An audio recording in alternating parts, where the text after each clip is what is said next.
Mas dumarami ang clamor mula madlang people na isama na ang actress-director na si Bella Padilla sa mga mainstay hosts ng noontime show na It's Showtime. Marami kasi ang napapahanga sa hosting ng dalaga at kakulitan nito sa show. Madalas kasing kasama ang aktres sa naturang segment at madalas ay sila ang nagbabatuhan ni Vice Ganda sa pagbibigay ng mga payo sa contestants. Maging si Vice Ganda ay napahanga sa ipinapakitang performance ni Bella at sa mga insights nito sa buhay. Ang ganda ng mga sinabi mo, bakit ngayon ka lang pumasok rito? Pagod na rin ako, ilang buwan ko na rin itong ginagawa, bakla ka, wala kang habag, say ni Vice kay Bella.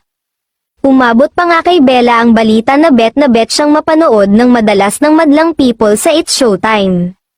Sa ngayon ay wala pa namang malinaw na balita kung matutupad ba ang hiling ng madlang people sa pagiging main host ng aktres. Ngunit ayon sa source ay isa nga ang aktres sa mga i-reshuffle sa mga host ng programa. Sa makatuwid sa gagawing reshuffle ay may ibang host ang maapektuhan ang schedule sa show. Hiling naman na sana ay walang tanggalin bagkus ay magkaroon na lang ng shuffle sa mga schedule nito kung kailan sila mapapanood. Marami kasi ang gusto ng fresh faces sa programa at tila nakarating na ito sa pamunuan ng GMA Network kung saan umeere ang Showtime.